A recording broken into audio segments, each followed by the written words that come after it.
കാപ്പ ലംഘിച്ചതിന്റെ പേരിൽ അറസ്റ്റിലായി റിമാൻഡ് കാലാവധി കഴിഞ്ഞു പുറത്തിറങ്ങിയ പ്രതിക്ക് അംഗത്വം നൽകിയതിൽ സിപിഐഎമ്മിൽ വിവാദം പുകയുന്നു.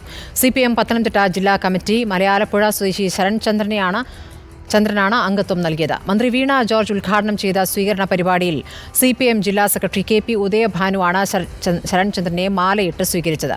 എന്നാൽ കേസിൽ പ്രതി ചേർത്തതുകൊണ്ട് കുറ്റവാളിയാകുമോ എന്ന ന്യായീകരണവുമായി കെ.പി. ഉദയഭാനു രംഗത്തെത്തുകയാണ്. പോലീസ് കേസെടുക്കുന്നതുകൊണ്ട് ഒരാൾ കുറ്റവാളിയല്ലല്ലോ. ഒരാൾ കേസിൽ പ്രതിയായതുകൊണ്ട് അയാൾ കുറ്റവാളിയല്ല. അതാദ്യം നിങ്ങൾ ബോധ്യമാവണം. അയാളെ ഒരുപാട് ക്രിമിനൽ കേസുകളിൽ അയാൾ പങ്കാളിയായിട്ടുണ്ട്.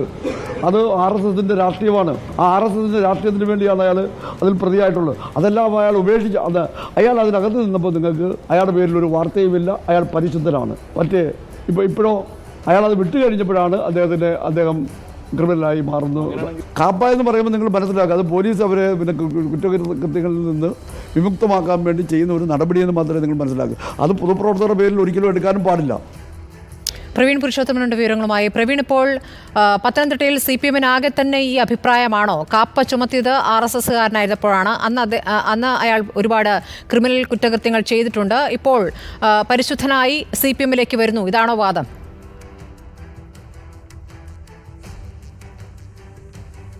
സ്മൃതി, യുവമോർച്ച മുൻ ഭാരവാഹിയായിരുന്ന മലയാലപ്പുഴ സ്വദേശി ശരൺചന്ദ്രൻ CPM-ലേക്ക് വന്നതിനെയാണ് ഇപ്പോൾ അത് ഒരു വിമർശനമായി വന്നിട്ടുള്ളത്. ഇന്നലെ പത്തനംതിട്ട കുമ്പടയിൽ ചേർന്ന ഒരു സമ്മേളനത്തിൽ വെച്ചായിരുന്നു CPM ജില്ലാ സെക്രട്ടറി കെ.പി. ഉദയഭാനുവും ഒപ്പം തന്നെ ആരോഗ്യവകുപ്പ് മന്ത്രി വീണ ജോർജും ഉൾപ്പെട്ട ആ പരിപാടിയിൽ വെച്ച് ശരൺചന്ദ്രനെ പാർട്ടിയിലേക്ക് സ്വാഗതം ചെയ്തത്. ഇതാണ് ഇപ്പോൾ വിവാദമായിരിക്കുന്നത്. ഈ ഒരു വിഷയത്തിൽ പാർട്ടി ജില്ലാ നേതൃത്വം കൃത്യമായിട്ടുള്ള മറുപടിയാണ് ഇപ്പോൾ നൽകിയിരിക്കുന്നത്. CPIM ജില്ലാ സെക്രട്ടറി കെ.പി. ഉദയഭാനു പറയുന്നത് കാപ്പ ചുമത്തപ്പെടുക എന്നാൽ ഒരാളെ അത് ജീവിതകാലം മുഴുവൻ കാപ്പ ചുമത്തപ്പെടുന്ന ഒരവസ്ഥയല്ല. അതൊരു 6 മാസത്തേക്കോ അല്ലെങ്കിൽ ഒരു നിശ്ചിത കാലപരിധിയുണ്ട്. ആ കാലയളവിലേക്ക് മാത്രമായിരിക്കും കാപ്പ ചുമത്തുക എന്നാണ് CPIM ജില്ലാ സെക്രട്ടറി പറയുന്നത്. അത് മാത്രവുമല്ല, ശരൺചന്ദ്രൻ നേരത്തെ യുവമോർച്ച പ്രവർത്തനായിരുന്നപ്പോൾ നിരവധി ക്രിമിനൽ കേസുകളിൽ പെട്ടിരുന്നു. അതെല്ലാം രാഷ്ട്രീയ പ്രവർത്തനത്തിന്റെ ഭാഗമായിട്ടുള്ള ക്രിമിനൽ കേസുകളാണ് എന്ന് CPIM ജില്ലാ സെക്രട്ടറി ന്യായീകരിക്കുകയാണ്. നിരവധി ക്രിമിനൽ കേസുകളിൽ പ്രതിയായിട്ടുണ്ട്. ഒരു ഘട്ടത്തിൽ കാപ്പ ചുമത്തപ്പെടുകയും അത് ജില്ലയിൽ തന്നെയുള്ള ശരൺചന്ദ്രന്റെ സഞ്ചാരപഥത്തിൽ നിയന്ത്രണം ഏർപ്പെടുത്തുകയും ചെയ്തിരുന്നു.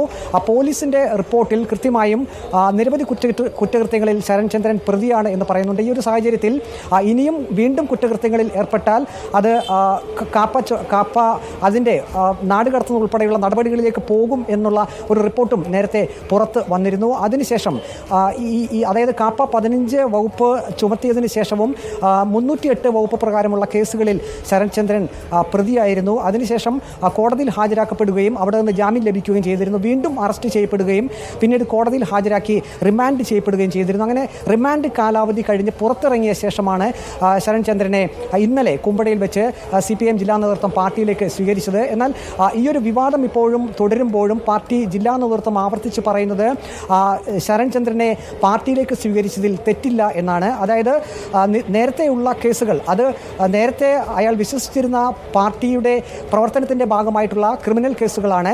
അതിൽ നിന്നും മാറി അത് നേരത്തെ ഏത് പ്രസ്ഥാനത്തിലാണോ പ്രവർത്തിച്ചിരുന്നത് അത് തങ്ങളെ ദുരുപയോഗം ചെയ്യുകയാണെന്ന് മനസ്സിലാക്കിയാണ് അതിൽ നിന്നും വിട്ടുമാറി ഇപ്പോൾ CPM-ലേക്ക് ശരൺചന്ദ്രനെതിരായുള്ള കേസുകൾ എന്തൊക്കെയാണ്, കാപ്പ ചുമത്താനിടയായ കേസുകൾ എന്തൊക്കെയാണ് എന്നതിന്റെ വിശദാംശങ്ങൾ കൂടി നമുക്ക് ലഭ്യമാകേണ്ടതുണ്ട്.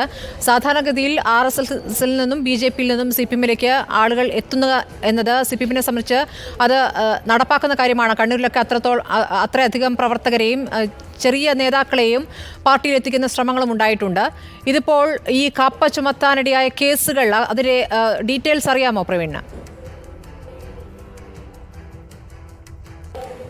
പോലീസ് റിപ്പോർട്ടിൽ പറയുന്നത് അറിയപ്പെടുന്ന ഗുണ്ട എന്ന് തന്നെ ആണ് എന്നാണ് ശരൺചന്ദ്രൻ.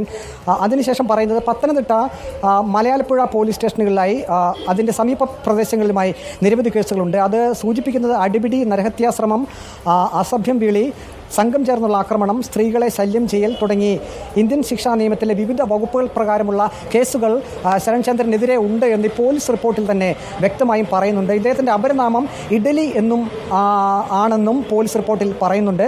ഈ പക്ഷേ ഇത്തരത്തിലൊരു ഉത്തരവ് ഇറക്കിയിരിക്കുന്നത് അതൊരു താക്കീത് എന്നുള്ള രീതിയിലാണ്. അതുമാത്രവുമല്ല, ഇങ്ങനെയുള്ള നിരവധി ക്രിമിനൽ കേസുകളിൽ പ്രതിയായിട്ടും ഒരു താക്കീത് നൽകിയിരുന്നു. വീണ്ടും ആ താക്കീതൊക്കെ മറികടന്നുകൊണ്ട് വീണ്ടും കേസിൽ പ്രതിയായ സാഹചര്യത്തിലാണ് പോലീസ് വീണ്ടും ഇയാളുടെ സഞ്ചാരപഥം ഉൾപ്പെടെ നിയന്ത്രിച്ചുകൊണ്ടുള്ള ഒരു നടപടിയിലേക്ക് പോയത്.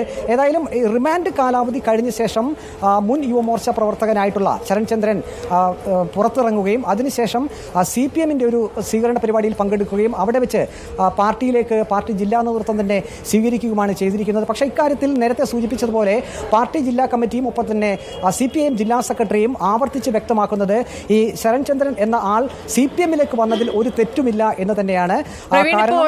പറഞ്ഞതുപോലെ തന്നെ ഈ തരത്തിൽ ഒരുപാട് കേസുകളുള്ള ഒരു വ്യക്തിയെ പാർട്ടിയിലേക്ക് മന്ത്രിയുടെ സാന്നിധ്യത്തിൽ തന്നെ പ്രവേശിപ്പിക്കുന്ന ഒരു വലിയ ചടങ്ങായി തന്നെ നടത്തുകയാണ്. അപ്പോൾ അതിന് പിന്നിൽ യഥാർത്ഥ രാഷ്ട്രീയ കാരണം എന്താണ്? ഈ ശരണിനൊപ്പം തന്നെ വലിയ തോതിൽ തന്നെ ഒരുപാട് പ്രവർത്തകരെ ഇങ്ങോട്ടേക്ക് എത്തിക്കാനുള്ള എന്തെങ്കിലും ശ്രമങ്ങളുണ്ടോ? എന്തുകൊണ്ട് ഇങ്ങനെ കാപ്പ ചുമത്തപ്പെട്ട ഒരാളെ ഇത്തരം ആരോപണങ്ങൾ ഉണ്ടായിട്ടും പാർട്ടിയിലേക്ക് എടുക്കുന്നു?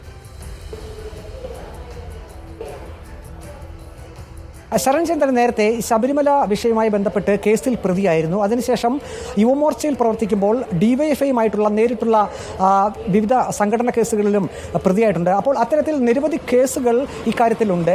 ഒരുപക്ഷെ ആ കേസുകളിൽ നിന്നെല്ലാം ഒഴിവാകേണ്ട ഒരു ആവശ്യം ശരൺചന്ദ്രൻ ഉണ്ടായിരിക്കാം. അങ്ങനെയും ആരോപണങ്ങൾ ഉയർന്നിട്ടുണ്ട്. ഒരുപക്ഷെ CPM-ലേക്ക് വരികയാണെങ്കിൽ തനിക്കെതിരെയുള്ള നേരത്തെയുള്ള കേസുകൾ ദുർബലപ്പെടാനുള്ളൊരു സാധ്യതയുണ്ടെന്ന് ശരൺചന്ദ്രന് ചിലപ്പം തോന്നിക്കാണാം.